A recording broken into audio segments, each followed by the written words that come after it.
हाय smart people. सो आज हम पहुंच चुके हैं हमारे आखिरी सेशन पे, जो कि है ह्यूमन रिप्रोडक्शन का तीसरा सेशन। इसमें आज हम 30 क्वेश्चंस और लगा के इस चैप्टर के टोटल 90 क्वेश्चंस को आज हम रैप अप कर रहे होंगे। एंड होपफुली आपने इससे पहले सारे सवाल लगाए होंगे और you are most welcome to this 3000 question series. आइए स्टार्ट करते हैं हमारे आज के सेशन को विदाउट वेस्टिंग एनी टाइम। और सबसे पहला सवाल आपकी स्क्रीन के सामने है ना। कुछ पैसे नहीं मिलने वाले, लेकिन हाँ फिर भी हमें इसको शिद्दत से अटैम्प्ट करना है और जो भी इसका आंसर होगा वो आप टिक मार्क कर लीजिए और फिर हम इसका सॉल्यूशन साथ में देख रहे होंगे। Fine, starting with the first question. सबसे पहला सवाल कह रहा है the signal for parturition originates from. तो पार्चुरेशन या एक्सपल्शन ऑफ बेबी आउटसाइड है ना। पार्चुरेशन का मतलब क्या होता है कि बेबी को एक्सपेल आउट करना है अब हमें, ठीक है। तो उस टाइम पे जो सिग्नल है वो कौन से वाले पार्ट से ओरिजिनेट होता है कि भाई अब समय आ गया है, अब बेबी को पुश आउट करना है, ठीक है। तो इट्स लाइक प्लेसेंटा जो है ये इस सिग्नल को देता है। Placenta as well as fully develop foetus, ये दोनों मिलके इस सिग्नल को देते हैं। या ऑक्सीटोसिन जो होता है मैटरनल पिट्यूटरी से, वो इस सिग्नल को निकालता है। या फिर फुल्ली डेवलप फीटस जो है वो अकेला इस सिग्नल को बोलता है कि भाई अब मुझे बाहर निकाल दो, ठीक है। तो अगर बात की जाए इसके आंसर के बारे में तो होपफुली आपने सॉल्यूशन मतलब लाइक टिक मार्क कर लिया होगा। सॉल्यूशन देखा जाए, अरे अभी तो सेशन स्टार्ट भी नहीं हुआ। हाँ, तो सॉल्यूशन देखा जाए तो इसका आंसर मैं आपको पहले बता देता हूँ ताकि जिन बच्चों को पता है पूरी कहानी वो आगे बढ़ सकते हैं। Correct answer is option number B. Now let us discuss और now let us jump on the concept कि ऐसा क्यों हुआ है ना, why B is the correct answer. तो देखो, अगर बात की जाए इस पार्चुरेशन के बारे में तो क्या होता है ये parturition? It is nothing but expelling the baby out of the body, ठीक है। हम यही चाहते हैं बर्थ कैनाल के थ्रू बेबी को बाहर निकाला जाए। इस टाइम पे सबसे पहला इवेंट जो होगा ना एट डिलीवरी,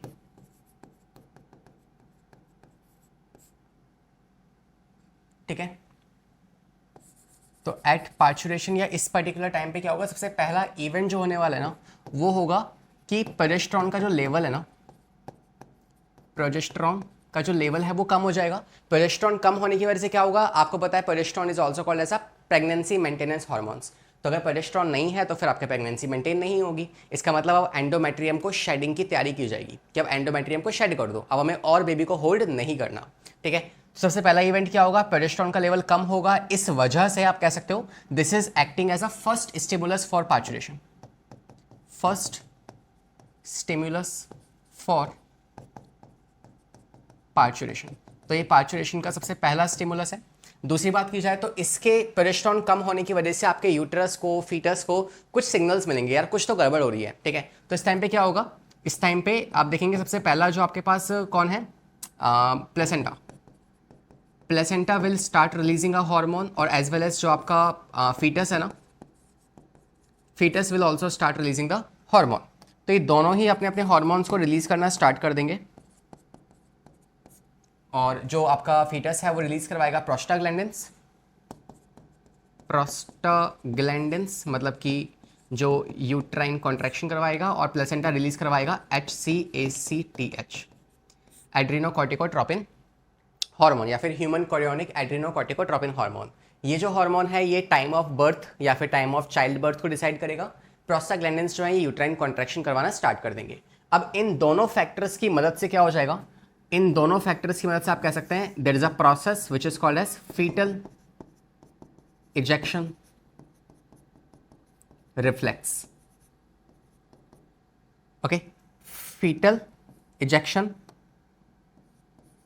रिफ्लेक्स जो है वो स्टार्ट हो जाएगा और इसकी वजह से आप देख सकते हैं कि फाइनली पहला स्टिमुलस बन चुका है। तो कहाँ से आया है, फीटस से भी आया है, फुल्ली डेवलप फीटस से, और प्लेसेंटा से भी आया है। इसके आगे की कहानियाँ होपफुली आप जानते होंगे कि क्या होगा इसके बाद। एंटीरियर जो पिट्यूटरी है मैटरनल बॉडी का, सॉरी पोस्टीरियर पिट्यूटरी, वहाँ से ऑक्सीटोसिन रिलीज होना स्टार्ट हो जाएगा। ऑक्सीटोसिन जो है फिर वो स्ट्रॉन्ग यूट्राइन कॉन्ट्रैक्शंस करवाएगा, राइट। तो ये जो फीटल इजेक्शन रिफ्लेक्स है इसकी वजह से क्या हो रही है, माइल्ड यूट्राइन कॉन्ट्रैक्शंस हो रही है, माइल्ड यूट्राइन कॉन्ट्रैक्शंस हो रही है। तो मतलब ये वाला जो फेज है ना, it is not responsible for the major contractions, because थोड़ी बहुत कॉन्ट्रैक्शन से बेबी पुश नहीं होगा। इससे क्या हुआ है कि अब बॉडी को ये उपत लग गया है कि यार अब बेबी को बाहर निकालना है, उसको इतना आइडिया लग चुका है। तो जैसे ही ये स्ट्रॉन्ग माइल्ड यूट्राइन कॉन्ट्रैक्शंस होंगे इसके बाद क्या होगा, जो मैटरनल पिट्यूटरी है उससे क्या रिलीज होगा, ऑक्सीटोसिन रिलीज होगा, ठीक है। तो इससे क्या होगा, जो मैटरनल पिट्यूटरी है, maternal pituitary will start releasing what, oxytocin. और ये जो ऑक्सीटोसिन है that will start causing the strong uterine contractions, strong uterine contractions. और ये जो स्ट्रॉन्ग यूट्राइन कॉन्ट्रैक्शंस है, इनकी वजह से अब ओवरी में चेंजेस आएंगे। इसके रिस्पॉन्ड में ओवरी क्या करेगी, ओवरी जो है वो और भी ज़्यादा क्या रिलीज करवाना स्टार्ट कर देगी, ईस्ट्रोजन। तो यहाँ से क्या होगा, जो ईस्ट्रोजन है उसकी मात्रा बढ़ेगी, और फाइनली ईस्ट्रोजन की मात्रा बढ़ने की वजह से क्या हो जाएगा, जो यूट्रस के अंदर ऑक्सीटोसिन के रिसेप्टर्स है ना, उनका नंबर इंक्रीज हो जाएगा। तो जितने ज़्यादा रिसेप्टर्स होंगे उतना ही ज़्यादा ऑक्सीटोसिन काम करेगा और उतनी ही ज़्यादा कॉन्ट्रैक्शन और बढ़ती जाएंगी। फाइन, तो इससे क्या हो जाएगा, इससे जो यू कैन से ऑक्सीटोसिन रिसेप्टर्स जो है वो इंक्रीज हो जाएंगे। ऑक्सीटोसिन रिसेप्टर्स जो है ना वो क्या हो जाएंगे, इंक्रीज हो जाएंगे, और उनके इंक्रीज होने की वजह से आप कह सकते हैं finally more and more contraction होगी, मोर एंड मोर कॉन्ट्रैक्शंस। और फाइनली वो स्टेज आएगी जब आपका रिलैक्सिन रिलीज होगा, और रिलैक्सिन जो है वो आगे जाके पार्चुलेशन करवा देगा, प्यूबिक सिम्फाइसिस को डायलेट करवा देगा, and that will cause to the release of relaxin from placenta, from placenta. तो इस तरीके से पूरा जो इजेक्शन रिफ्लेक्स है ये काम करता है, and we can say the correct answer is option number B, because initial stages में आपके ये दोनों पार्ट हैं जो कि कॉन्ट्रैक्शंस करवा रहे हैं या फिर एक तरीके से पार्चुलेशन के सिग्नल्स को भेज रहे हैं। फाइन, तो B is the correct answer. Next पे आ जाए, क्वेश्चन नंबर 2। तो हमने इससे पहले ना सिर्फ सवाल सीखा, सवाल के पीछे का पूरा कॉन्सेप्ट रिवाइज भी कर लिया, और सवाल का तो हमें पता लग ही चुका है, राइट। अगला सवाल, मेमोरी ग्लैंड्स जो होते हैं वो क्या होते हैं। तो जो आपको पता है मेल्स और फीमेल्स दोनों में मेमोरी ग्लैंड्स होते हैं, मेल्स में फंक्शनल नहीं होते हैं लेकिन फीमेल्स में फंक्शनल होते हैं। तो फीमेल्स में जो मेमोरी ग्लैंड्स फंक्शनल है ना, वो एक्चुअली कुछ भी नहीं है, वो स्वेट ग्लैंड्स की मॉडिफिकेशन से ही बनते हैं। तो इसमें कुछ खास कमेंट करने के लिए है नहीं, जस्ट आपको याद रखना है। एनसीईआरटी भी बोलती है इस बात को कि मेमोरी ग्लैंड्स क्या है, mammary glands is nothing but the modification of sweat glands, ठीक है। तो स्वेट ग्लैंड्स जो है फीमेल्स में वही मॉडिफाई होकर मेमोरी ग्लैंड्स की फॉर्मेशन कर देते हैं, राइट, जो कि आगे मिल्क प्रोडक्शन करेंगे for the foetus, right. Third question, saying that a change in the amount of yolk and its distribution। तो yolk के अंदर अगर चेंज होगा, है ना, मतलब जो एग है उसके अंदर yolk sac जो है वो ज़्यादा है या yolk जो है वो ज़्यादा है या कम है, इसमें चेंज होने की वजह से इन चारों में से किस में इम्पैक्ट पड़ेगा। क्या yolk के ज़्यादा या कम होने की वजह से जाइगोट की फॉर्मेशन पे फर्क पड़ेगा, क्या yolk के ज़्यादा कम होने की वजह से क्लीवेज की डिवीजन जो होता है, पैटर्न होता है, उस पर फर्क पड़ेगा, नंबर ऑफ ब्लास्टोमियर्स कम ज़्यादा बनेंगी, या फिर फर्टिलाइजेशन पे इफेक्ट पड़ेगा। तो एनी हाउ यॉक का प्रेजेंट होना वो फर्टिलाइजेशन से कुछ खास रिलेशन नहीं रखता, ठीक है। तो ये तो नहीं होगा, लास्ट वाला ऑप्शन तो नहीं हो सकता। तो सर करेक्ट आंसर क्या है, option number B is the correct answer. Fine, कैसे, तो अगर देखा जाए तो हम कह सकते हैं कि अगर मान लो एक एग के अंदर ज़्यादा यॉक प्रेजेंट है या फिर कम यॉक प्रेजेंट है, तो अगर उसमें कम यॉक है तो वो होलोब्लास्टिक डिवीजन के अंदर एंटर करेगा, होलोब्लास्टिक क्लीवेज डिवीजन। अगर ज़्यादा यॉक सैक है तो वो मीरोब्लास्टिक क्लीवेज डिवीजन में एंटर करेगा, कि मतलब पूरा जाइगोट पार्ट लेगा डिवीजन में या नहीं लेगा, तो वो डिपेंड कर जाता है कि उसका क्लीवेज डिवीजन होने कैसी वाली है। तो it's like we have two type of cleavage division, cleavage division on what basis, on the basis of कि जो आपके पास एग है वो डिवाइड कैसे करने वाला है उस बेसिस पे हम बात कर रहे हैं, ठीक है। क्लीवेज डिवीजन के बेसिस पे हम बात कर रहे हैं, यॉक सैक के बेसिस पे हम बात कर रहे हैं कि उसमें यॉक सैक है कि नहीं है। तो बेसिस क्या है इसको डिवाइड करने का, that is yolk sac. Fine, यहाँ पे दो आएंगे आपके पास, सबसे पहला जो आएगा उसे आप कहते हो होलोब्लास्टिक, होलोब्लास्टिक, और दूसरा आएगा मीरोब्लास्टिक। होलोब्लास्टिक में क्या होता है कि पूरा का पूरा जाइगोट जो होगा ना वो पार्टिसिपेट करेगा इन डिवीजन। सो होल या complete zygote take parts in cleavage division. तो पूरा का पूरा जाइगोट जो है क्लीवेज डिवीजन में पार्ट लेगा, और ये कब पॉसिबल है, जब आपका यॉक सैक कम प्रेजेंट होगा। तो अगर यॉक सैक जो है या यॉक जो है वो कम मात्रा में प्रेजेंट है तो in that case holoblastic division होने वाली है। और यहाँ पे वही उल्टा हो जाएगा कि यहाँ पे क्या होता है, complete zygote do not take parts in cleavage, not complete zygote takes part in cleavage division. तो अगर को जाइगोट जो है उसका पूरा का पूरा पार्ट क्लीवेज में पार्ट नहीं ले रहा है, मतलब आधा पार्ट इनएक्टिव है, आधा पार्ट डिवीजन किए जा रहा है, तो it's called as meroblastic division. और ये कब होता है? जब आपका यॉर्क सैक ज़्यादा प्रेजेंट हो, जब आपका यॉर्क सैक या फिर यॉर्क जो है वो ज़्यादा प्रेजेंट हो इन सच कंडीशंस। ठीक है, तो एक तरीके से हम कह सकते हैं कि यॉर्क सैक का प्रेजेंट होना किस बात को दर्शाता है कि भाई क्लीवेज डिवीजन कैसी होने वाली है। That is why B is the correct answer. Fine, fourth question देखो, डू इट बाय योरसेल्फ, खुद से अटेम्प्ट दीजिए। थोड़ा सा ये सोचने वाला सवाल है। ये स्टेटमेंट, ये बात कहीं लिखी हुई नहीं है हमारी बुक के अंदर, लेकिन फिर भी हमें अगर कॉन्सेप्ट आता है तो यार ये सवाल आपको सोच के ही करना पड़ेगा। फाइन, देखिए आंसर तो कह रहा है मैच्योर फॉलिकल की बात कर रहा है, राइट? मैच्योर फॉलिकल की बात कर रहा है, कह रहा है how many mature functional follicles are produced by the female in the life time. तो आपको पता है हर एक महीने में एक मैच्योर फॉलिकल जो ग्राफिन फॉलिकल में कन्वर्ट होता है। तो जस्ट सिंपल मैथ्स अगर लगाई जाए तो आपको पता है एक मंथ के अंदर कितना होता है? एवरी मंथ ओवुलेशन होता है। तो वन मैच्योर ओवम जो है डेवलप होगा। ठीक है, just give me a second. Okay, so एक मंथ में एक मैच्योर जो ओवम है वो डेवलप होगा। और इस हिसाब से अगर देखा जाए तो हम कह सकते हैं कि टोटल एक साल में कितने महीने होंगे? 12 मंथ्स होंगे। तो अगर देखा जाए तो 12 मंथ्स के अंदर कितने ओवम हो जाएंगे? 12 ओवम हो जाएंगे, मैच्योर ओवम जो रिलीज होने वाले हैं। ठीक है, जो कि आगे फर्टिलाइजेशन में पार्ट लेंगे। अगर देखा जाए तो एक साल में इतना हो गया। अब एक फीमेल जो है वो कब तक ओवम प्रोड्यूस करती है? तब होता है 12 साल से लेकर वो 50 से 55 ईयर्स तक जो है वो उसका रिप्रोडक्टिव फेज होता है, तो वो तब तक ही ओवुलेशन करेगी। तो वी कैन से 12 से 55 के बीच में 40 ईयर्स ऑन एन एवरेज हम मान लेते हैं। तो अगर वो 40 ईयर्स तक ऐसा कर रही है और आपको पता है कि एक साल में 12 ओवम बनते हैं, तो 40 × 12 कर देंगे तो इतने ओवम्स प्रोड्यूस होंगे। दैट मीन्स हम कह सकते हैं तो 480 ओवम्स जो है वो प्रोड्यूस होने वाले हैं ऑन एन एवरेज, है ना? ऊपर नीचे हो सकता है। तो वी कैन से अराउंड, अगर हम राउंड ऑफ लें तो 400 से 500 के लगभग क्या होते हैं, इतने ओवम जो है मैच्योर ओवम रिलीज होंगे पूरे लाइफ टाइम के अंदर। फाइन, यहाँ अगर किसी बच्चे को ऐसा कुछ डाउट है ना कि सर आपने एक मंथ में 2 क्यों नहीं लिए, बिकॉज अगर ये हमारे पास फीमेल रिप्रोडक्टिव सिस्टम है तो इस सिस्टम के अंदर क्या होता है कि एक ओवम यहाँ से भी रिलीज होगा और एक ओवम यहाँ से भी रिलीज होगा हर महीने। तो ऐसा नहीं होता, ये ऑल्टरनेटिव मैनर्स में होता है कि या तो अगर इस महीने इस यहाँ से निकला है तो यहाँ से नहीं निकलेगा, अगले महीने यहाँ से निकलेगा, राइट? तो ऐसा ऑल्टरनेटिव मेथड्स की कहानी यहाँ पे चल रही होती है। And this is how we can say the correct answer is option number 400। Fine, चलिए नेक्स्ट क्वेश्चन पे आते हैं। ये होपफुली आपको समझ में आ गया होगा।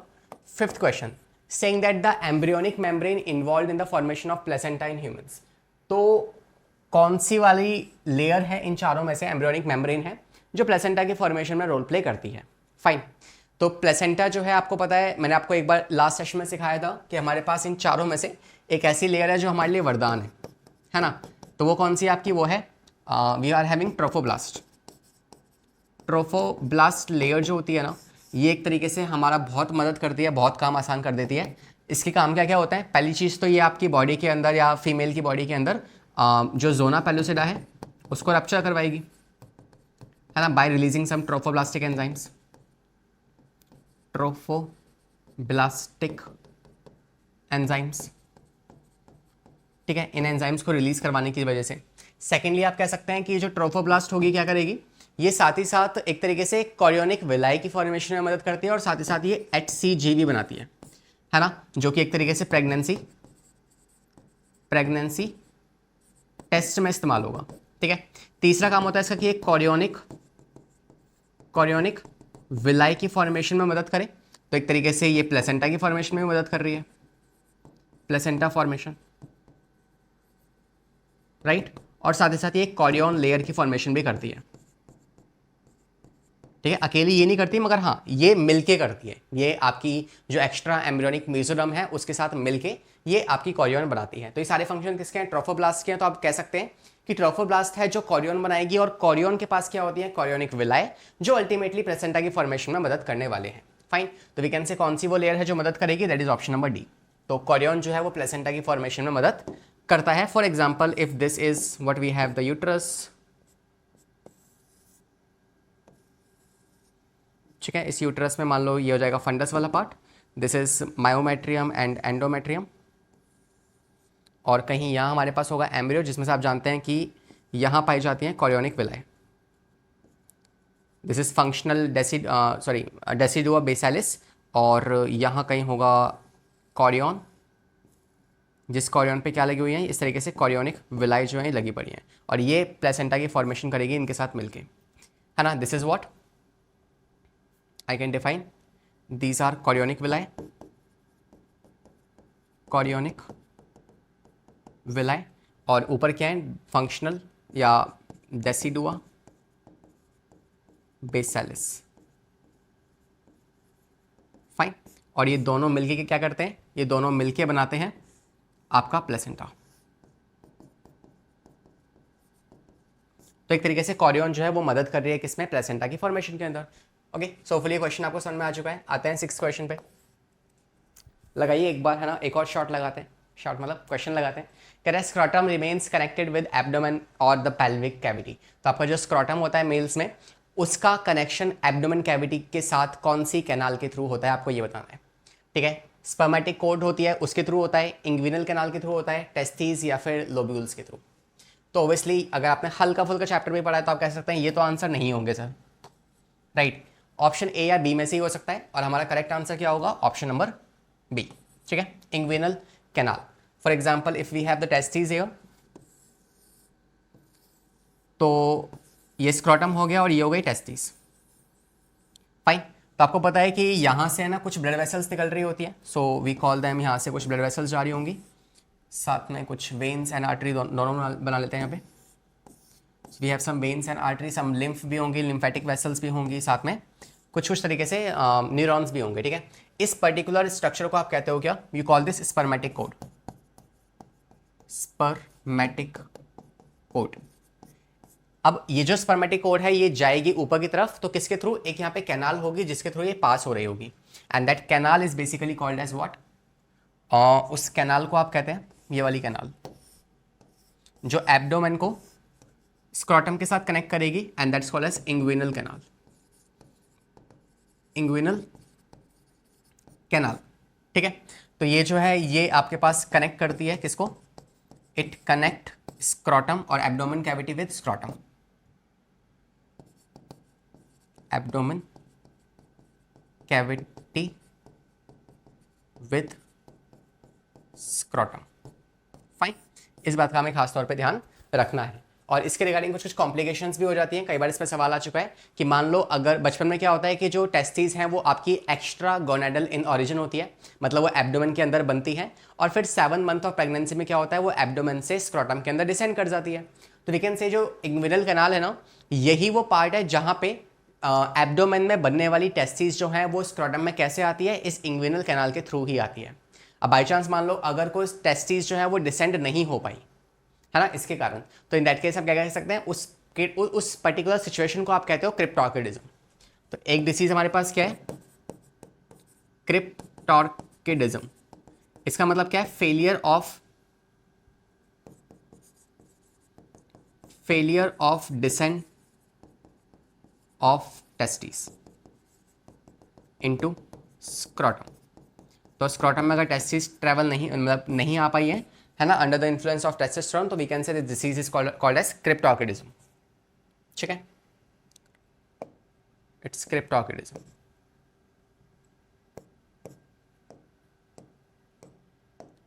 फाइन, तो क्रिप्टोर्किडिज्म हो गया। इसके अलावा इसी की ट्रीटमेंट क्या होता है, और इसके ट्रीटमेंट की बात करें तो इसका ट्रीटमेंट होता है ऑर्किडोपेक्सी, ठीक है, ऑर्किडोपेक्सी। तो एक छोटी सी सर्जरी करके हम उस टेस्टिस को एब्डोमेन से स्क्रॉटम में ला सकते हैं, पहली बात। दूसरा डिसऑर्डर क्या हो जाता है कि कई बार क्या होता है, inguinal hernia is a disorder of inguinal canal, है ना। जो लोग काफ़ी ज़्यादा हैवी वेट लिफ्टिंग करते हैं, राइट, तो हमने देखा होगा कि उस टाइम पे क्या होता है कि वो अपने पेट पे ना एक तरीके से बेल्ट बांध के रखते हैं। तो क्यों वेट लिफ्टिंग के दौरान हमें बेल्ट क्यों बांधनी है, क्योंकि जब हम वेट लिफ्टिंग कर रहे हैं ना, तो उस टाइम पे हमारे एब्डोमेन पे बहुत ज़्यादा प्रेशर बनता है, और उस प्रेशर की वजह से क्या हो सकता है कि जो इंटेस्टाइन है ना, उसका छोटा सा पार्ट हमारे स्क्रॉटम के अंदर ट्रैवल कर सकता है with the help of this inguinal canal, ठीक है। तो उस कंडीशन में क्या होगा कि इंटेंस पेन होगा, बिकॉज इंटेस्टाइन का पार्ट स्क्रॉटम में आ चुका है। कितनी खतरनाक बात है, राइट। तो उस कंडीशन को आप कहते हो इंग्विनल हर्निया, ठीक है, जो कि एक स्मॉल सर्जरी से ट्रीट हो सकती है ओवरऑल, फाइन। इसके अलावा बात की जाए तो ये जो इंग्विनल हर्निया ये कुछ और कारणों की वजह से भी हो सकती है, जैसे कि अगर कोई बहुत लंबे समय तक बैठ के काम कर रहा है, लाइक ऑफिस में लोग काम करते हैं या जो ट्रक ड्राइवर्स होते हैं, उनके साथ भी ये प्रॉब्लम हो सकती है, बिकॉज उस केस में भी क्या होगा, इंटेस्टाइन जो है वो अगेन स्क्रोटम में ट्रैवल कर सकते हैं because of a high pressure on abdomen. ठीक है, तो एक और डिसऑर्डर क्या है हमारे पास, नेक्स्ट डिसऑर्डर इज क्रिप्टोकिडिज्म। तो as a note point just keep it with you, that is inguinal hernia.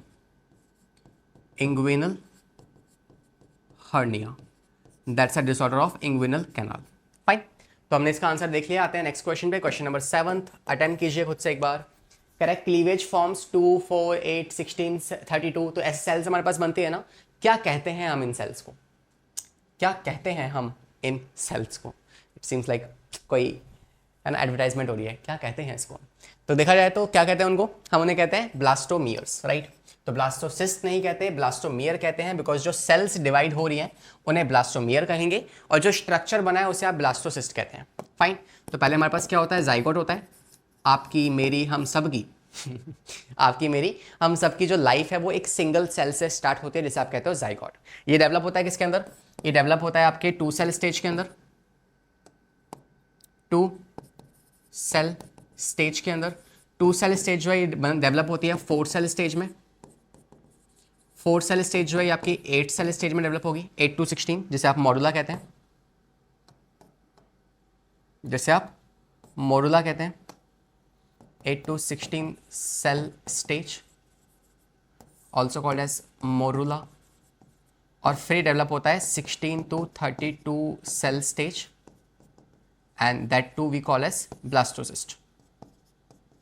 Blastocyst, याद रखिएगा कि हम ह्यूमंस में ब्लास्टोसिस्ट वर्ड का इस्तेमाल करते हैं, और जो नॉन ह्यूमंस हैं, बाकी प्राइमेट्स, बाकी मैमल्स जो हैं, उसमें हम ब्लास्टुला का इस्तेमाल करते हैं। Blastula in other organisms, in humans we call it blastocyst. ठीक है, और इस ब्लास्टोसिस्ट के अंदर ये जो 16 to 34 सेल्स है ना, ये क्या है एक्चुअली में, तो ये 16 से 34 सेल्स कुछ नहीं है, इन्हीं को आप ब्लास्टोमियर कहते हो, ब्लास्टोमियर। जो सेल्स डिवाइड कर रही है, नंबर में इंक्रीज हो रही है, we call them as a blastomeres. लेकिन ओवरऑल साइज इंक्रीज नहीं हो रहा है, बिकॉज वो अभी भी एक लेयर के अंदर सराउंड हो रखी है, and we call that as a blastocyst. Fine, तो B is the correct answer. आते हैं नेक्स्ट क्वेश्चन पे, क्वेश्चन नंबर 8। हार्मोनल चेंजेस आपको बताए गए हैं इस डायग्राम में, तो आपको डिपिक्ट करना है, आपको प्रेडिक्ट करना है कि बताओ कौन सा वाला हार्मोन क्या होने वाला है, ए क्या होगा, बी क्या होगा और सी क्या होगा। ठीक है, अगर आपको ये क्लियरली विजिबल दिया, मैं थोड़ा सा जूम इन कर देता हूँ आपके लिए। ये देखो, ये आपको कुछ ऐसा डायग्राम दिया हुआ है। अब आप देख के बताइए इसमें कि ए क्या है, बी क्या है और सी क्या है। देख लिया, सोच लिया, ऑप्शंस आपके सामने, ऑप्शंस करेक्ट कीजिए, देखें आंसर। चलिए, तो इसका आंसर जो होगा वो होगा ऑप्शन नंबर, बाद में देखते हैं, पहले आंसर ले लेते हैं इनका। जो ए आपके पास है वो कौन है, तो हाइपोथैलेमस से आपके रिलीज होते हैं GnRH। तो ए तो हो गया आपका GnRH, gonadotropin releasing hormones. A is GnRH, gonadotropin releasing hormones. ठीक है, बी की अगर बात की जाए तो बी क्या होगा, आपको पता है कि एंटीरियर पिट्यूटरी से कौन निकलता है, कौन कौन से हार्मोन्स एंटीरियर पिट्यूटरी के होते हैं, that is your FSH and LH, luteinizing hormone और फॉलिकल स्टिमुलेटिंग हार्मोन। नेक्स्ट बात की जाए तो ये किस पे काम करते हैं, तो सी आपकी होती है ओवरी, क्योंकि इनके टारगेट्स क्या हैं, ओवरी टारगेट्स हैं। और ओवरी फिर इसके रिस्पॉन्ड में कौन से वाले हार्मोन्स बनवाएगी, डी वाले हार्मोन्स। और डी क्या हो सकते हैं, प्रोजेस्टेरॉन एंड ईस्ट्रोजन। तो ये हार्मोन्स जो हैं ये ओवरी के हार्मोन्स हैं जो यूट्रस पे जाके काम करने वाले हैं।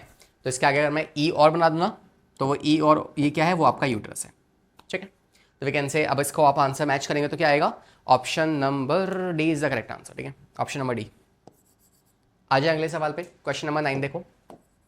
Saying that acrosome presence at the tip of sperm is made up of. तो एक्रोसोम जो होता है ना स्पर्म के ऊपर, वो किससे बना होता है, तो ऐसा ही कुछ एक सवाल आई रिमेंबर कि हमने पिछली मुलाकात में भी डिस्कस किया था, है ना। तो एक्रोसोम जो होता है which is the head like structure, acrosome is nothing but the head of sperm and that too head of sperm and that too आप कह सकते हैं कि it's like a cap like structure, cap like structure। दूसरी बात, इसके पास क्या होते हैं, तो it contain sperm lysine। तीसरी बात, ये जो एक्रोसोम है क्या है, it is nothing but the modification of Golgi bodies। तो गोल्गी बॉडीज जो होती हैं वही मॉडिफाई होके आगे आपका एक्रोजोम बनाएगी, जिसके पास क्या होते हैं, स्पर्म लाइसिन नाम के एंजाइम्स होते हैं। तो we can say option number A is the correct answer. Done है बॉस। आते हैं 10th क्वेश्चन पे। Saying if the size of a fertilised egg of a frog is compared with the size of blastula gastrula stage. तो आपके पास जो blastula, morula, gastrula stages आती हैं, तो अगर आप उस स्ट्रक्चर को कंपेयर करने बैठोगे, है ना, तो अगर किसको कंपेयर किया जाए, फर्टिलाइज एग मतलब कि जाइगोट, तो जाइगोट को कंपेयर करना है ब्लास्टुला और गैस्टुला के साथ। ठीक है, तो जाइगोट को कंपेयर करना है blastula and gastrula.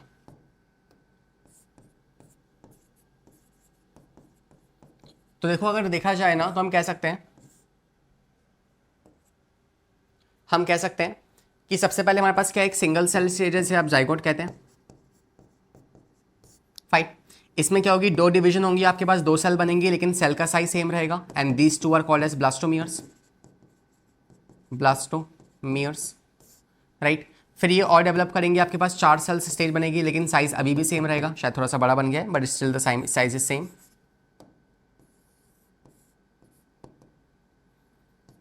Again blastomeres. फिर डिवाइड करेंगे, साइज लेकिन अभी भी चेंज नहीं होगा। Again you have what, we have this 8 to 16 cell stage called as morula. ठीक है, तो ऐसे जो डिवीजन होती जा रही है ना, फाइनली क्या बनेगा, आपका ब्लास्टुला बनेगा। We have this as blastula या ब्लास्टोसिस्ट, जिसमें 32 से लेकर 64 सेल्स तक हो सकती है। फाइन। और इसके बाद क्या बन जाएगा, फाइनली आपका गैस्ट्रुला बन जाएगा।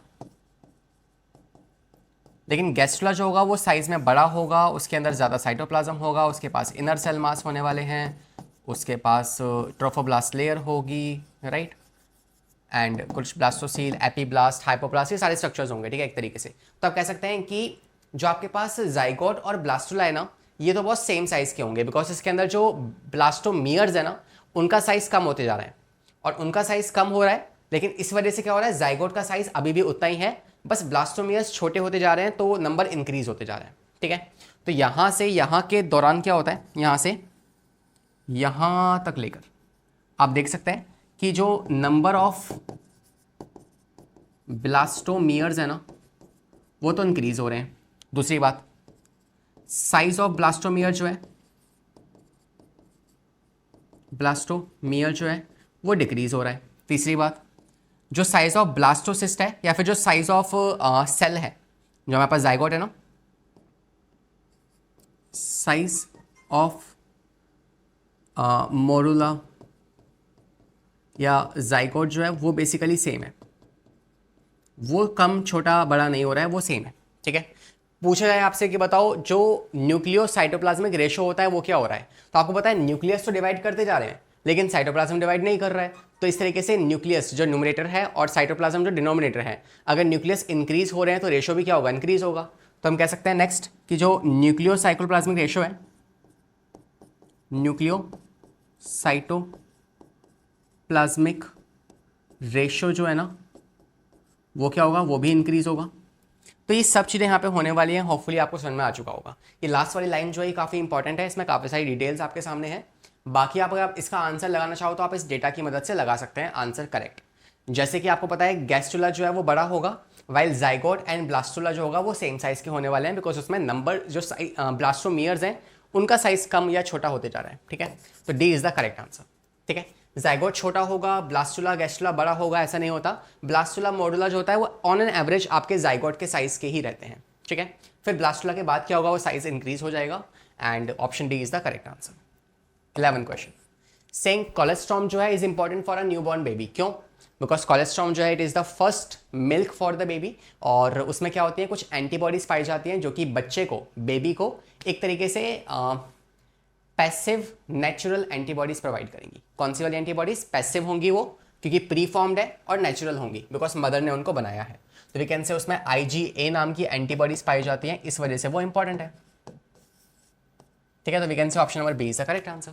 Okay, next question number 12, saying that the exact time कितना होता है गेस्टेशन पीरियड का। तो ना इसमें बहुत बच्चे लैग कर जाते हैं, ऑल्दो अगर आप एज बिंग अ डॉक्टर आपको ये बात तो बिल्कुल सी पता होनी चाहिए कि आगे अगर आपका मेडिकल फील्ड है और आपको ये नहीं पता गेस्टेशन पीरियड एग्जैक्टली कितने समय का होता है, तो it's not a good symptom, right. तो अगर बात की जाए सॉल्यूशन की, तो हम कह सकते हैं कि जो जेस्टेशन पीरियड होता है ना, that's exactly equals to basically 9 month 7 days. तो ये समय होता है। अगर आप वीक्स के बारे में बात करेंगे तो वीक्स आप कह सकते हैं 40 वीक्स के आसपास।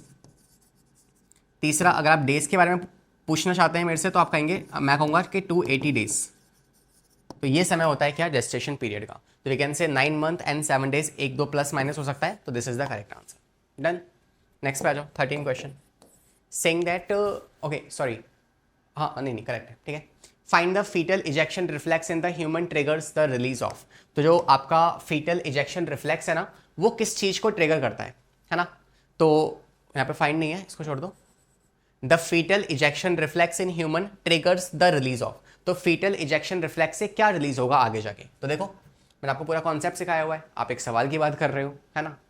ये देखो, देखा जाए तो आपका फीटल इजेक्शन रिफ्लेक्स जो बना है ना, इस इजेक्शन ने क्या किया, इसने आगे जाके आपके ऑक्सीटोसिन को रिलीज करवा दिया, ऑक्सीटोसिन, ठीक है। तो और उससे क्या होगा, फिर आगे आपकी यूट्राइन कॉन्ट्रैक्शन स्ट्रांग हो जाएंगी, जो अभी तक कैसी थी, वीक थी। तो आप कह सकते हैं कि ये क्या करेगा, ये आगे जाके ऑक्सीटोसिन को रिलीज करवाएगा। इसका मतलब oxytocin from the maternal body. Oxytocin जो है वो मदर की पिट्यूटरी से निकलता है, फीटस के पिट्यूटरी से नहीं निकलता। फाइन, तो D is the correct answer. Next पे आ जाओ। And what will it lead to, ये आगे जाके स्ट्रॉन्ग यूट्राइन कॉन्ट्रैक्शंस करवा देगा, स्ट्रॉन्ग यूट्राइन कॉन्ट्रैक्शंस। डन है। और जो फीटल इजेक्शन रिफ्लेक्स है, ये क्या करवाता है, ये करवाता है mild uterine contractions, mild uterine contractions. Fine, next पे आ जाए। क्वेश्चन नंबर 14 को देखो। Saying that which layer develops first during the embryonic development. तो एम्ब्रियोनिक डेवलपमेंट जब होती है, उसमें से 3 जर्म लेयर में से कौन सी लेयर जो है वो पहले फॉर्म होती है। देखिए आंसर, सबसे पहले फॉर्म होने वाली लेयर कौन सी है, वो है आपकी एंडोडर्म, ठीक है, एंडोडर्म। और ये एंडोडर्म क्या बनाती है, आपको पता है कि ये आपके डाइजेस्टिव सिस्टम को बनाएगी। This endoderm basically later on it forms the digestive system first. It also forms the GIT system, that is gastrointestinal tract, जिसमें पैनक्रियाज, लिवर आ जाएगा। इसके अलावा ये आपकी रेस्पिरेटरी सिस्टम को बनाएगी, रेस्पिरेटरी सिस्टम। इसके अलावा ये आपकी कुछ ग्लैंड्स बनाएगी, जैसे कि थाइमस ग्लैंड, जैसे कि थायराइड ग्लैंड, जैसे कि पैराथायरॉयड ग्लैंड। तो ये सारे काम कौन करने वाली है, यही करने वाली है, कौन, आपकी एंडोडर्म। डन है। इसके अलावा ये ऑल क्या बना सकती है, ये बना सकती है आपके यूरेथ्रा या यूरिनरी ब्लैडर। फाइन, इसके अलावा यूरेथर्स या यूरेथ्रा। तो ये सारे काम किसके हैं, इसी के काम होते हैं। डन। नेक्स्ट पे आ जाए। Question number 15। Saying that egg secrete a chemical called dash. तो एग जो है वो क्या सिक्रीट करता है, और जो स्पर्म है वो क्या सिक्रीट करता है, ये आपको पता है ना। तो हमारे पास जो स्टेप्स ऑफ फर्टिलाइजेशन होते हैं वो कौन कौन से हैं। हाँ जी, ये आप खुद से सोचना है आपको। स्टेप्स ऑफ फर्टिलाइजेशन क्या क्या है। सो स्टेप्स ऑफ फर्टिलाइजेशन जो है, इसमें पहला स्टेप आता है आपके पास, दैट इज कैपेसिटेशन, कैपेसिटेशन। दूसरा जो स्टेप है उसे आप कहते हो AF reaction, which is anti fertilin fertilin reaction, जिसमें से जो एंटी फर्टिलिन होता है ये कौन रिलीज करवाता है, ये स्पर्म रिलीज करवाएगा, और फर्टिलिन जो है ये आपका ह्यूमन का एग रिलीज करवाएगा। तीसरा स्टेप क्या होता है, that is you can say cortical reaction और acrosomal reaction. First acrosomal reaction, फिर होगा कॉर्टिकल रिएक्शन, कॉर्टिकल रिएक्शन। इसके बाद होगा, आप कह सकते हैं जोना पेलुसिडा रिएक्शन या जोना रिएक्शन। और फाइनली 6 पे क्या हो जाएगा, प्लाज्मोगेमी, कैरियोगेमी, ये सब कुछ हो जाएगा, ठीक है। प्लाज्मोगेमी, कैरियोगेमी और फाइनली एम्फीमिक्सिस, एम्फीमिक्सिस। डन। इसमें से मैं अगर सेकंड वाले को थोड़ा सा डिटेल में समझाऊं तो आप जानते हैं कि जो एंटी फर्टिलिन है और जो फर्टिलिन है, राइट, जो AF और F रिएक्शन है ना, इस रिएक्शन के अंदर AF stands for anti fertilin, anti fertilin, और this F stands for fertilin. ठीक है, तो जो एंटाई फर्टिलिन है ये कौन रिलीज करवाएगा? ये स्पर्म रिलीज करवाएगा। और फर्टिलिन जो है जो एक तरह का ग्लाइकोप्रोटीन होता है, ग्लाइकोप्रोटीन कौन सा वाला? ZP3, zona pellucida 3, and this is basically release by your ovum. तो आई थिंक इतना डेटा सफिशिएंट है आपको इस क्वेश्चन को सॉल्व करने के लिए, इवन मोर देन सफिशिएंट है। ठीक है, देखा जाए तो एग जो है वो क्या सिक्रीट करवाएगा, कौन सा केमिकल सिक्रीट करवाएगा? आपका फर्टिलाइजन। तो सेम है ये, तो फर्टिलिन या फर्टिलाइजन। फिर वो कह रहा है which is made up of what? It is made up of glycoprotein. तो आपका आंसर वैसे ही आ चुका है, तो ग्लाइकोप्रोटीन्स। इसके बाद कह रहा है कि जो स्पर्म है वो क्या सिक्रीट करवाएगा? Anti fertiliser. और कौन से, वो किससे बना होता है? वो प्रोटीन से बना होता है। और इनके बीच में रिएक्शन को आप कहते हो एग्लूटिनेशन, राइट। इसको करेक्ट कर लो, यहाँ पे एंटी फर्टिलाइजन लिख लो और फर्टिलाइजन लिख लो। ठीक है, तो एंटाई फर्टिलाइजन और फर्टिलाइजन। डन है बॉस। नेक्स्ट पे आ जाए, क्वेश्चन नंबर 16 देखो। saying that several memory ducts join to form a wider memory ampulla which is connected to joint form। मतलब जो आपके पास सीक्वेंस है वो सीक्वेंस के बारे में पूछ रहा है सवाल कि आपको सीक्वेंस पता है या नहीं पता है मेमोरी ग्लैंड्स का। तो अगर बात की जाए सबसे पहले क्या आती है? सबसे पहले आपके पास आती हैं जो कि एल्वोलाई हैं, जिसमें आपका मिल्क प्रोडक्शन होगा। उनसे निकलती हैं पतली पतली सी मेमोरी ट्यूब्यूल्स। मेमोरी ट्यूब्यूल्स बहुत सारी ज्वाइन होकर बनाती है मेमोरी डक्ट्स। बहुत सारी मेमोरी डक्ट्स जो है वो ओपन होती है एक सोलोन पार्ट पे, एक सूजे हुए पार्ट पे, जिसे आप कहते हो एम्पुला। एम्पुला से फिर निकलती है आगे जाके लैक्टिफेरस डक्ट, और लैक्टिफेरस डक्ट जो है वो आगे जाके निपल में ओपन होने वाली है। तो अगर यहाँ पे बात की जाए सीक्वेंस के बारे में तो हम कह सकते हैं सबसे पहले क्या होगी? एल्वोलाई। एल्वोलाई जो है ये फर्दर आगे जाके क्या बना देगी? इनसे निकलने वाली है mammary tubules. Mammary tubules, mammary tubules जो है ये आगे जाके ज्वाइन करके क्या बनाएंगे? आपकी मेमोरी डक्ट्स। मेमोरी डक्ट्स ये आगे जाके ज्वाइन होंगे किसमें? ओपन होंगी एम्पुला के अंदर। और एम्पुला जो है ये आगे जाके क्या निकाल देगा? लैक्टिफेरस ट्यूब्यूल्स, लैक्टिफेरस डक्ट या फिर लैक्टिफेरस ट्यूब्यूल्स या डक्ट। और फाइनली ये ओपन होंगे निपल्स के अंदर। फाइन, तो हम कह सकते हैं करेक्ट आंसर क्या हो जाएगा इसका? Lactiferous duct is the correct answer. Done है बॉस। लैक्टिफेरस कैनाल कुछ नहीं होता, लैक्टिफेरस डक्ट्स आपके पास सही आंसर होगा, और that's the correct answer. Next पे आ जाए, अगला क्वेश्चन नंबर 17 देखो। Saying that the proliferation of endometrium of the uterus is controlled by. तो एंडोमेट्रियम का प्रोलिफरेशन या फिर कंस्ट्रक्शन कौन करवाता है? तो दो हॉर्मोन्स में बच्चे कंफ्यूज हो सकते हैं, शायद आपको भी कंफ्यूजन हो, तो अभी क्लियर कर लेते हैं साथ में। पहला हार्मोन है प्रोजेस्टेरॉन और दूसरा हार्मोन है ईस्ट्रोजन। तो अगर इन दोनों के बीच में बात की जाए तो आपको पता है ईस्ट्रोजन जो है this is mainly responsible for construction, construction या प्रोलिफरेशन, कंस्ट्रक्शन या प्रोलिफरेशन ऑफ एंडोमेट्रियम, एंडोमेट्रियम। ठीक है, और प्रोजेस्टेरॉन जो होता है क्या करता है? प्रोजेस्टेरॉन जो है this is responsible for what? It is responsible for making the endometrium. और इसने क्या बनाया है? इसने बनाया है आपका स्ट्रेटम, स्ट्रेटम बेसिलिस, है ना। अगर भाई ये आपका यूट्रस है तो इस यूट्रस में क्या होगा? सबसे अंदर वाली मान लो ये एंडोमेट्रियम है, ठीक है, मान लो यहाँ बना लेते हैं इसको, जैसे मान लो ये एंडोमेट्रियम है, तो एंडोमेट्रियम में जो पहली लेयर है ना उसे आप कहते हो स्ट्रेटम बेसिलिस। और इस स्ट्रेटम बेसिलिस जो है ये फर्दर कन्वर्ट हो जाती है किसमें? स्ट्रेटम फंक्शनलिस में। So this blue color is stratum functionalis, और ये जो है वाइट कलर में this is nothing but stratum basalis, stratum basalis. तो stratum basalis is nothing but the blood vessels, ठीक है, स्ट्रेट ब्लड वेसल्स। और फिर उन स्ट्रेट ब्लड वेसल्स को कॉर्क स्क्रू शेप में कन्वर्ट करता कौन है? आपका प्रोजेस्टेरॉन करता है। तो ये जो है ये इसमें कन्वर्ट हो जाती है with the influence of progesterone. तो प्रोजेस्टेरॉन क्या करेगा? ये आपकी स्ट्रेटम बेसिलिस को, स्ट्रेटम बेसिलस को, जो कैसी थी, स्ट्रेट ब्लड वेसल्स थी, स्ट्रेट ट्यूब्स थी ब्लड वेसल्स की, इन्हें कन्वर्ट कर देगा स्ट्रेटम फंक्शनलिस में। स्ट्रेटम फंक्शनलिस जो कैसी होती है, कॉर्क स्क्रू शेप की होती है, कॉर्क स्क्रू ट्यूब्यूल्स, और ये बन जाती है आपकी ग्लैंडुलर। तो एक तरीके से आपके एंडोमेट्रियम को ग्लैंडुलर, जिसमें यूट्राइन मिल्क फिल्ड होगा, वो किसने किया है, वो आपके प्रोजेस्टेरॉन ने किया है। लेकिन सवाल पूछ रहा है, बताओ कौन है जो एंडोमेट्रियम को कंस्ट्रक्ट करता है, मतलब कि कौन है जो स्ट्रेटम बेसिलस को बनाता है, वो है आपका ईस्ट्रोजन। फाइन, तो D is the correct answer. तो बनाने का काम किसका होता है, ईस्ट्रोजन का, उसको मेंटेन करने का काम, कि वो बनी रहे लगातार, वो काम होता है आपके प्रोजेस्टेरॉन का। क्लियर है, कोई डाउट नहीं है अब इसके अंदर, है ना। 18 पे आ जाओ। Saying during spermatogenesis, which stage is the first to contain the haploid number of chromosomes?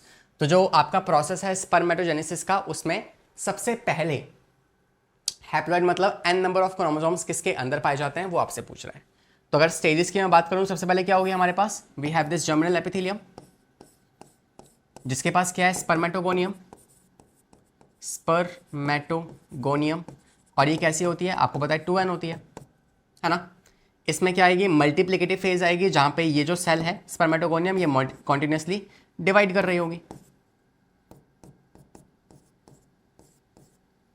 ठीक है, ऐसे डिवाइड करते करते कितनी बार, 7 टाइम्स माइटोसिस करके फाइनली क्या बना देगी आपकी प्राइमरी स्पर्मेटोसाइट।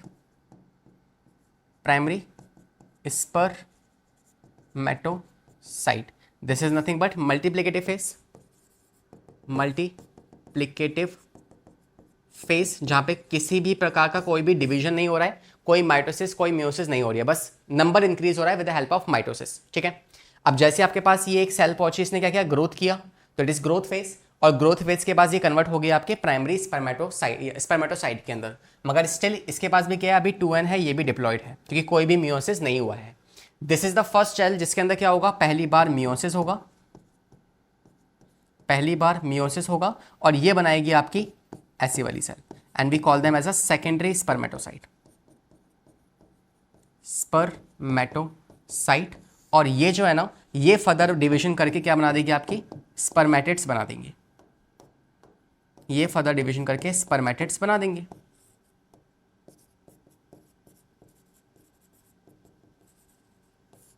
ठीक है, जो कैसे होंगे, n होंगी। तो ये आपकी वो पहली सेल है जो कैसी होती है, n होती है या हैप्लॉइड होती है। तो we can say secondary spermatocytes are the first one जो कि हैप्लॉइड नेचर की होने वाली है। ठीक है, हो गया सॉल्व। नेक्स्ट पे आ जाए, अगला सवाल कौन सा क्वेश्चन है, क्वेश्चन नंबर 19। तो हम सवालों के अंत में पहुंचने वाले हैं, मगर कंसिस्टेंसी टूटनी नहीं चाहिए, because consistency is the key for the success, है ना। कह रहा है, at which stage of the cell cycle secondary oocyte get arrested before the pregnancy.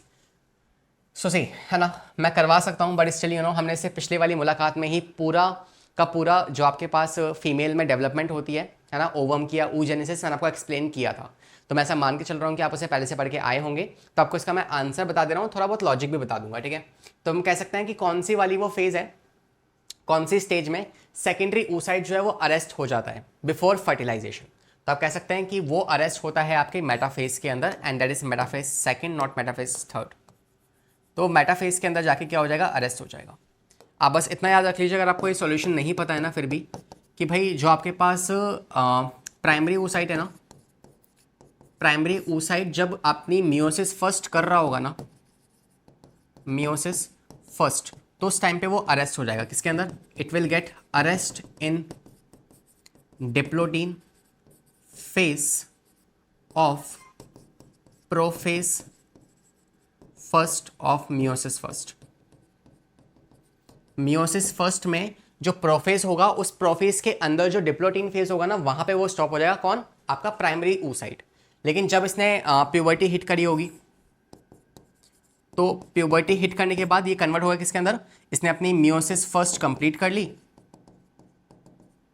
और इसने क्या बना दिया, 2 सेल्स बना दी, एक तो हो गई पोलर बॉडी और एक हो गई आपके पास सेकेंडरी oocyte।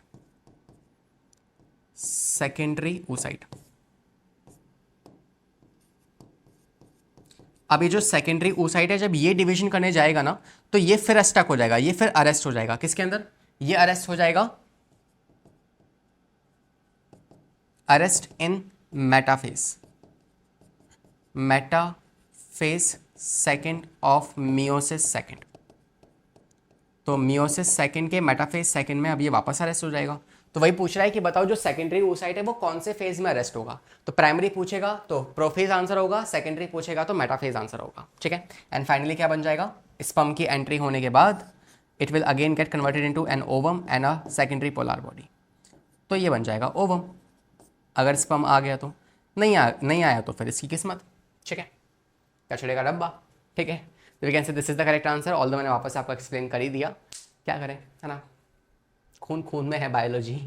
नेक्स्ट पे आते हैं क्वेश्चन नंबर 20 पे, saying that which of the following depicts the correct pathway of sperm transfer. तो स्पर्म ट्रांसफर कैसे होता है, बनता कहाँ पे, टेस्टिकुलर लोब्यूल्स में, वहाँ से जाएगा सेमनीफेरस ट्यूब्यूल में, सेमनीफेरस ट्यूब्यूल से जाएगा ट्यूबुलर रेटाई के अंदर, ट्यूबुलर रेटाई से वो जाएगा रेटाटेस्टिस के अंदर, रेटाटेस्टिस जो होगा वहाँ से वो ट्रैवल करेगा वॉस डिफरेंशिया में, वॉस डिफरेंशिया से एपिडिडाइमिस के अंदर, और एपिडिडाइमिस जो है उससे निकलेगा वो वास डिफरेंस के थ्रू बाहर, ठीक है। डायग्रामेटिकली शो करूँ तो we can say this is what testis, जिसमें क्या होंगे testicular lobules, each testicular lobules contain 2 to 3 seminiferous tubule. हर एक सेमनीफेरस ट्यूब्यूल जो है जब बाहर निकलेगी तो वो क्या बनाएगी, एक तरीके से नेटवर्क जिसे आप कहते हो रेटाटेस्टिस। उससे कौन निकलेंगी, उससे निकलेंगी वॉस डिफरेंशिया, वॉस डिफरेंशिया क्या बनाएंगे आगे जाके एपिडिडाइमिस, और एपिडिडाइमिस जो होगा वो निकाल देगा वॉस डिफरेंस। तो we can say the very first structure we have that is your seminiferous tubule, seminiferous tubules,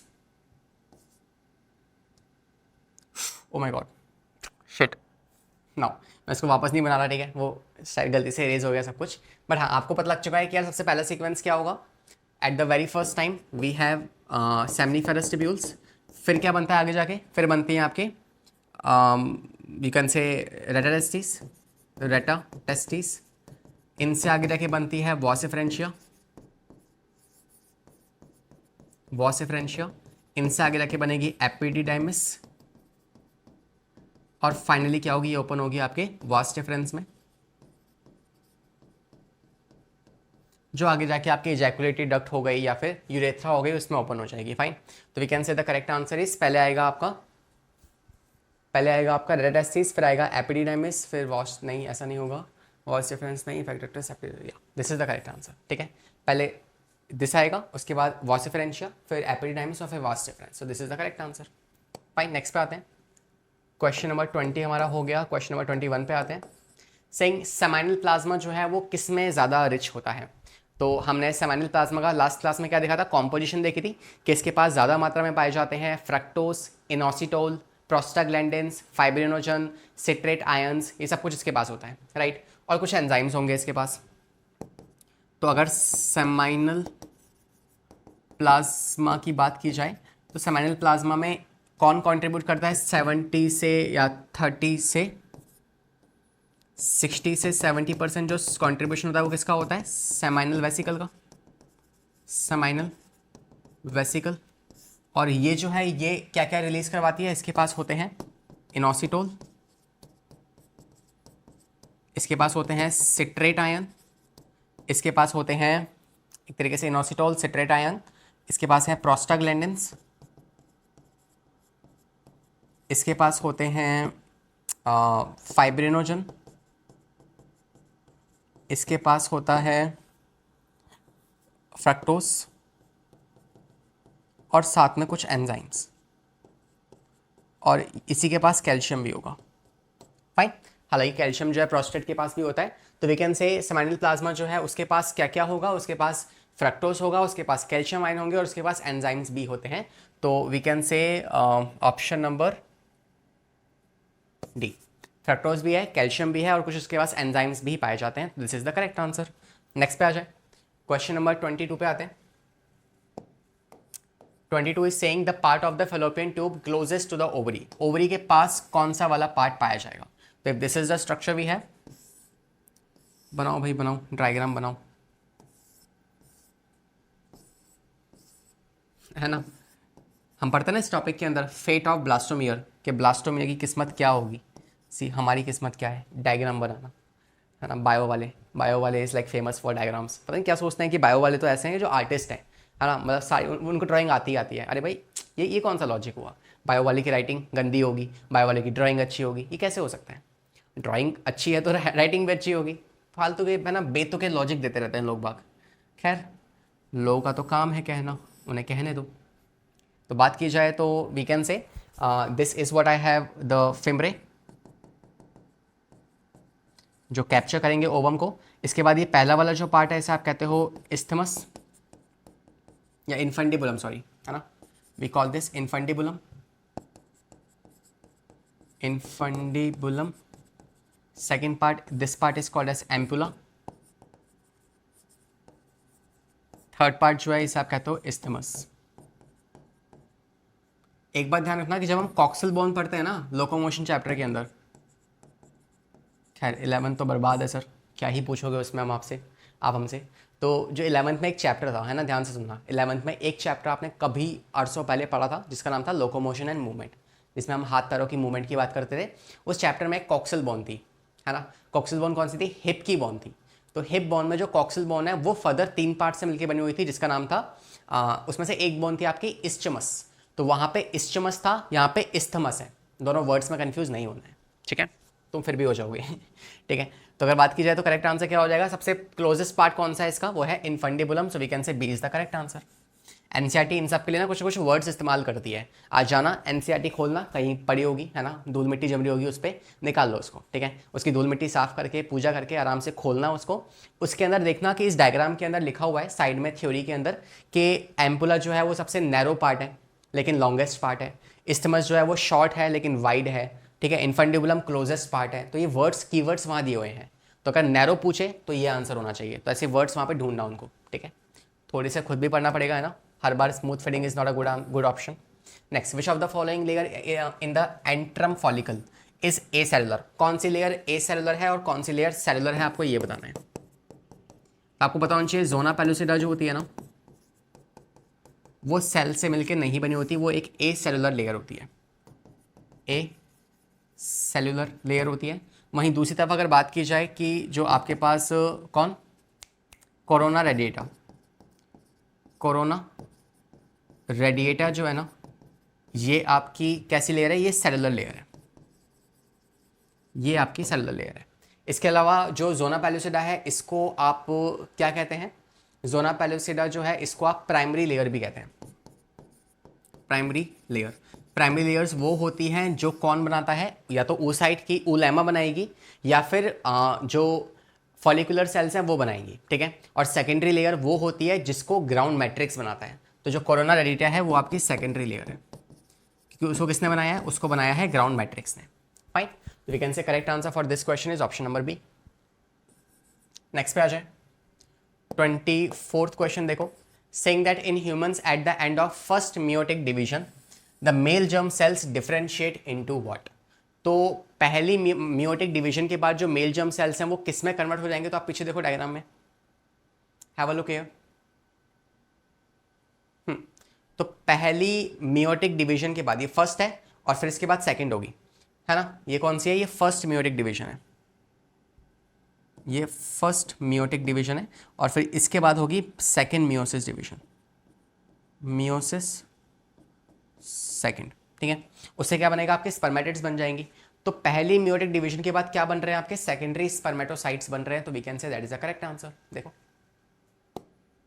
secondary spermatocyte, done है। चलिए नेक्स्ट पे आते हैं, 25th क्वेश्चन पे। कह रहा है विच of the following hormone level will cause the release of ovulation. तो ओवुलेशन क्यों होता है आपको पता है, LH सर्च के दौरान होता है। LH सर्च, ये तो रटा हुआ होगा आपको, है ना, इस चैप्टर में कुछ आता ना हो या आता हो तो ये तो आता है आपको, ठीक है। तो LH सर्च की वजह से, अब LH सर्च जो है ये कह रहा है कि क्यों होगा, लो कॉन्सेंट्रेशन ऑफ LH नहीं, हाई कॉन्सेंट्रेशन की वजह से होगा। FSH की लो कॉन्सेंट्रेशन नहीं, उस टाइम पे FSH की कॉन्सेंट्रेशन भी ज़्यादा होती है। हाँ, अगर ईस्ट्रोजन का लेवल हाई है ना, अगर ईस्ट्रोजन का लेवल हाई है तो उसकी वजह से क्या होता है, LH का सर्च आता है। तो this is the reason. So because of this high concentration of oestrogen it will basically lead to the LH surge, lead to। तो एक्चुअली सीक्वेंस वाइज देखा जाए तो हॉर्मोन्स में कैसे काम चलता है, ये एक चेन है एक तरीके से। पहले क्या होगा, एफएसएच जो है वो इंक्रीज होगा।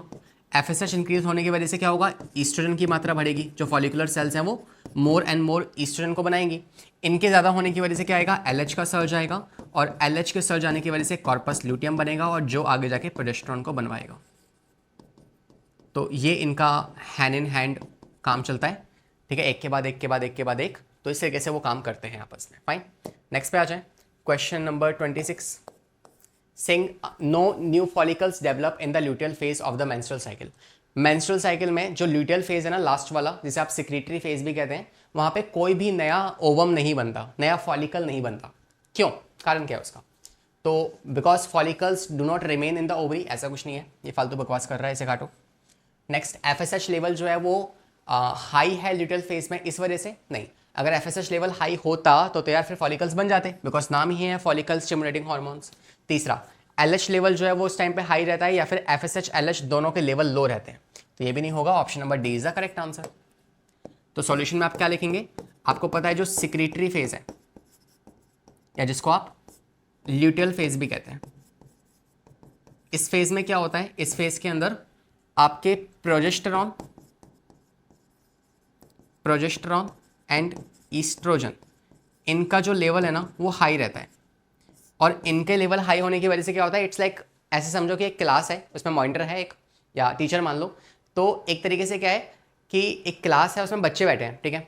अब उनमें से टीचर ने क्या किया, एक मॉनिटर बना दिया कि तू मॉनिटर है, तू बच्चों की क्लास में बच्चों का ध्यान रखिए, शोर ना करे कोई भी।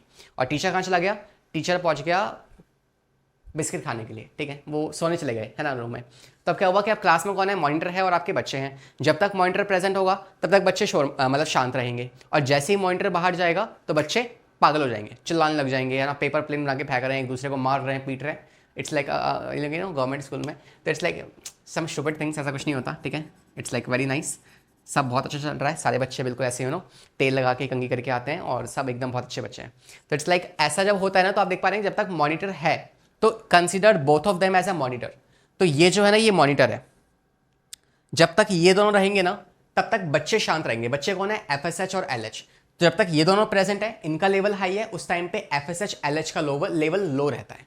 तो अगर इन दोनों का लेवल हाई होगा तो क्या होगा, उसकी वजह से एफएसएच एंड एलएच जो है उनका लेवल कैसा रहेगा, इनहिबिट रहेगा, they will inhibit FSH and LH. तो आप देख पाते हैं कि लास्ट वाला जो फेज है ल्यूटियल फेज, उसमें क्या होता है, दोनों हाई रहते हैं, इस वजह से ये दोनों कम रहते हैं, और ये नहीं होंगे तो नया फॉलिकल्स डेवलप नहीं होंगे। And this is the concept behind this question. 27th, saying the secretory phase in the human menstrual cycle is also called as। secretory phase जो होता है वो लास्ट वाला फेज है अगेन, और ओवुलेशन के बाद आएगा, तो आप कह सकते हैं secretory phase को आप ल्यूटियल फेज भी कहते हैं, मैंने पीछे लिख दिया, ठीक है, secretory phase या ल्यूटियल फेज। और ये कब होता है, लास्ट के 13 डेज तक चलता है। We can say option number C is the correct answer. Done है बॉस, हो गया सॉल्व। 28th क्वेश्चन देखो, saying what happened during the fertilization in the human after many sperms close to the ovum। जब बहुत सारे sperms जो हैं वो ओवम के पास आ जाएंगे तो उस टाइम पे क्या होगा। तो कह रहा है secretion of acrosome help entry of one sperm in the cytoplasm through zona pellucida. हाँ, जो एक्रोसोम है वो अपने कुछ केमिकल्स निकालेगा, उस वजह से क्या होंगे, बाकी सारे स्पर्म्स एंटर नहीं कर पाएंगे, बस एक ही स्पर्म एंटर करेगा, ठीक है। तो इसे आप कहते हो एक्रोसोमल रिएक्शन, एक्रोसोमल रिएक्शन। और एक्रोसोमल रिएक्शन कौन ट्रिगर करता है, तो it is basically triggered by which hormone, this reaction is triggered by lysins. कौन से लाइसेंस, स्पर्म लाइसेंस, ठीक है। तो जो आपके पास 3 लाइसेंस हैं, दैट इज हाइलुरोनाइडेज, इसके अलावा कोरोना पेनिट्रेटिंग एंजाइम्स, और तीसरा वाला जोना लाइसिन। ये तीनों लाइसेंस जो होते हैं ये आपके एक्रोसोमल रिएक्शन करवाते हैं, ठीक है। तो स्पर्म लाइसिन जैसे कि हाइलुरोनाइडेज,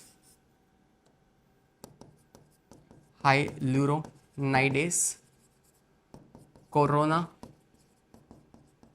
पेनिट्रेटिंग एंजाइम्स, और तीसरा एक्रोसिन, या जिसको आप जोना लाइसिन भी कहते हैं। तो ये आ जाएगा यहाँ पे आपका आंसर, ठीक है। तो हम कह सकते हैं option number A is the correct answer, which is acrosomal reaction जो है उस वजह से ही सारा काम होने वाला है। फाइन, नेक्स्ट पे आ जाए। 29 क्वेश्चन कह रहा है एक्रोसोम रिएक्शन जो होती है वो कौन ट्रिगर करता है। अभी हमने सीखा जो स्पर्म लाइसेंस है ये ट्रिगर करते हैं आपकी एक्रोसोमल रिएक्शन को, और ये एज इट इज एनसीईआरटी की लाइन है, इसको ध्यान रखना। ये एनसीईआरटी ने साफ साफ बोल रखा है कि एक्रोसोमल रिएक्शन को कौन ट्रिगर करता है, आपके स्पर्म लाइसेंस जो है वो ट्रिगर करते हैं। Fine, last question of this interaction, that is gonads जो है वो कौन डेवलप करता है। तो हमने पिछली क्लास में पूरी टेबल बनाई थी कि एंडोडर्म कौन से ऑर्गन्स बनाती है, मीजोडर्म कौन से ऑर्गन्स बनाती है, और आपकी एक्टोडर्म कौन से ऑर्गन्स बनाती है। तो सिंपली जो मीजोडर्म है ना वो बनाती है आपके गोनेट्स को, या फिर एक्सटर्नल जेनिटेलिया मतलब टेस्टिस और ओवरीज को ये बनाएंगी। ठीक है, Shall we complete all the questions for this interaction? Hopefully you enjoy this. हम मिलेंगे हमारी नेक्स्ट मुलाकात में एक नए चैप्टर के साथ, और होपफुली आप सारे सवाल लगा रहे हैं। Still you have any kind of doubt, if you have any suggestion for me, please let me know in the comment section. And if you like our efforts, please make sure to subscribe, है ना। और मिलेंगे अगली मुलाकात के अंदर। And if you want to study any particular topic from me, simply search कर सकते हैं यूट्यूब पे लक्ष्य सर बायोलॉजी, और आपको वो टॉपिक मिल जाएगा। बाकी यहाँ पे आपको वीडियो जो दिख रही हैं ये आपके वन शॉट हैं किसके, ह्यूमन रिप्रोडक्शन के। इन वीडियोस को डेफिनेटली चेकआउट कर सकते हैं। Will see you in the next class, bye bye, take care.